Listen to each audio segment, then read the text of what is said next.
Hoy se cumplen años del golpe de Estado en Chile. ¿Podrías compartirnos tus recuerdos acerca del golpe?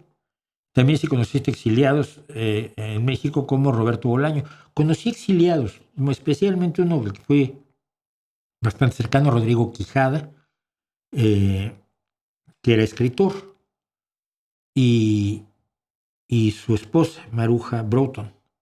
Tuve muchos amigos chilenos. De hecho, ya había una chilena en México, Margarita, no me acuerdo ya de su apellido, que estaba casada con un músico. Eran dos, los dos eran músicos y eran dueños de la Peña Tecuicanime, donde yo empecé a cantar música folclórica y canto nuevo.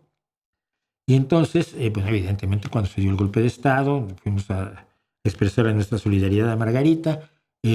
Fue absolutamente horrible. Y debo decir, y les va a parecer a ustedes muy raro, sobre esto, conocí a un montón de exiliados chilenos, muchos de ellos muy buenos amigos míos, pero sobre todo Rodrigo Quijada, que ya nunca supe qué pasó, qué fue de él, después de que yo dejé de trabajar en la empresa en la que ambos colaborábamos. Eh, pero la mayoría de los chilenos regresaron a Chile, fíjate, cuando se hizo el proceso de fin de la dictadura. No pasó así con los argentinos. Pero si algo me enorgullece de toda la historia, eh, las muchas historias que hay. Recuerdo una periodista chilena que se disfrazó con una peluca rubia y pasaba con sus hijos todos los días frente a la Embajada de México, como si los llevara a la escuela. Luego regresaba por otro lado a casa. Luego regresaba por si los trajera de la escuela.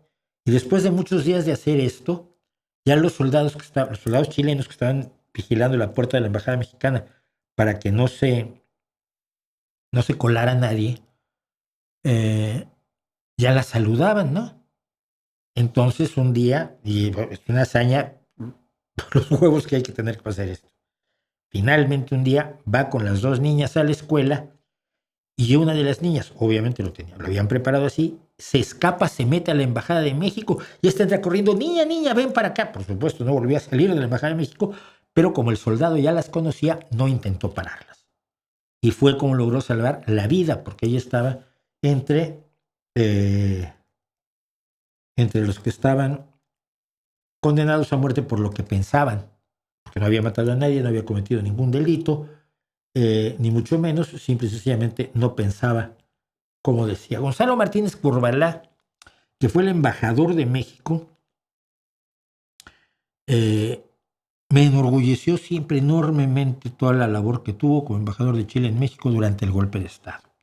Hay anécdotas. Yo conocí a un periodista, ahora no me acuerdo su nombre, ya saben que con los nombres soy malísimo, pero conocí a un periodista mexicano que tuvo la siguiente suerte.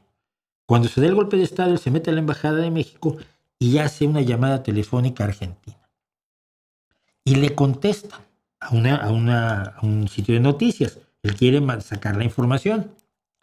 Era la primera línea telefónica que se había tirado entre Chile y Argentina. Y no la cortó el ejército chileno porque no sabía que existía. Entonces, este periodista les dijo a los del otro lado, ni se les ocurra colgar, esto se queda abierto, esta línea se queda abierta, no cuelguen, eran líneas físicas. No cuelguen porque perdemos la conexión y no la volvemos a realizar. Llamen a Excelsior, díganle a mi director que estoy en la Embajada de Chile, que estoy cubriendo el golpe de Estado y que les diga que él va a pagar lo que cueste esto de teléfono. Mi querido Manuel Mejido, muy respetado periodista mexicano. Cuando él me dice, todos los periodistas son unas putas corruptos, yo pienso en gente como Manu Bravo, el fotoperiodista, que por cierto acaba de empezar abrir una exposición aquí en Gijón, lo tengo que ir a ver, o Manuel Mejido. Entonces Manuel Mejido salía todos los días de la embajada y cubría y se enteraba de las cosas y sacaba la información por este teléfono que dejaba en un cajón en una oficina, descolgado, en un cajón en la oficina de la embajada. Obviamente esto lo sabía el señor embajador. Y todos los días sacaba información. No se podía saber de dónde salía la información. La única información que salió de Chile los primeros días del golpe de Estado, pues estaban bloqueados todos los medios de comunicación, los aeropuertos, todo. Los periodistas podían enterarse de cosas, pero no tenían cómo contarlo. Fue por esa que Excelsior tuvo que fingir que no era suyo. Porque si no, pues, hasta un soldado tonto puede darse cuenta de que probablemente hay un mexicano ahí en la embajada y por lo tanto hay una línea telefónica que hay que cortar. La línea telefónica a la que se conectó era la más antigua, no quiere decir que fuera el mismo alambre de la Embajada de México a la organización esta noticiosa argentina, que no me acuerdo cuál era. No. Pero al hacer la conexión utilizó esa línea telefónica que era la única que estaba libre. Porque la única que no fue cortada por los chilenos. Entonces, durante semanas, Manuel trajo locos a los golpistas porque no sabían cómo estaba saliendo la información de Santiago de Chile. Y se reía mucho Manuel. Le decía, pues si te pescan, te matan. Ya lo sé, dice, ¿por qué hacía yo? Estoy allí, soy periodista, yo hago mi trabajo. Hay los periodistas también que a mí me formaron.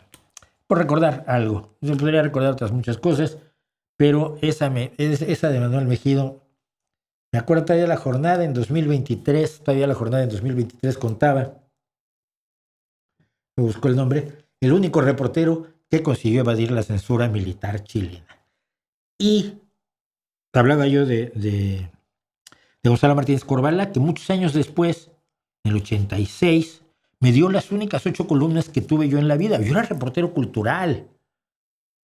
Hacía política en comentario, pero como reportero yo estaba en la página cultural. Pero estaba yo en una festival por los derechos humanos en San Juan del Río, en Querétaro, y veo salir a Gonzalo Martínez Corvalá, y luego, don Gonzalo, un gusto conocerlo, mis respetos como embajador. Oiga, y la ley Simpson-Rodin, una ley anti-inmigrantes que estaban haciendo en Estados Unidos en ese momento, ¿qué? Y hace unas declaraciones sobre la ley Simpson-Rodino solo para mí y mi compañero. Yo era corresponsal en Excelsior en Querétaro, mi compañero era enviado especial. Y nos hace una serie de declaraciones que no oyó nadie más, donde un senador de la República se atacaba a la ley Simpson-Rodino, ¿no? Y entonces nosotros mandamos la nota, lo más normal a Excelsior. Al día siguiente buscábamos en la Cultural y en la página 40 nuestras notas, porque nuestras notas iban para la página 40. No soy tonto yo. Por otro, mi compañero me dice, Mauricio, son las 8. Juan Martínez Corvalá, la ley Simpson-Rodino, no me acuerdo qué dije, madre mía, un reportero de Cultural en las 8 columnas de Excelsior. Pero Martínez Corvalá, me acuerdo que llamó al capitán, que era el agregado militar, que tuvo otro momento histórico y legendario en el golpe de Estado en Chile, lo mandó llamar, le dijo, capitán, ¿qué tenemos para defender la embajada? El capitán sacó una escuadra 45 que tenía y dice, esto, señor, tengo 6 balas. Y Gonzalo Martínez Corvalá le dijo, si entran, tiene usted autorización para disparar 5, pero me guarda la última. La dimensión que tiene eso. Y el capitán, que después sería protagonista de otra hazaña maravillosa que ya hemos contado, con uno de los refugiados, con uno de los que estaban refugiados en la embajada. La embajada había docenas y docenas de personas en la Embajada de México en Santiago de Chile. El capitán se volvió al embajador y le dijo, señor embajador, le suplico permiso para tirar 4 y guardarme otra también para mí. Es decir, antes de caer en manos del enemigo, pues morir. Y estaban dispuestos a hacerlo el agregado militar de la Embajada Mexicana y Gonzalo Martínez Corvalá. Mucho han cambiado las cosas. Mucho cambió el PRI después, eso sin duda alguna, de 1973, y mucho ha cambiado México, por desgracia, y para peor.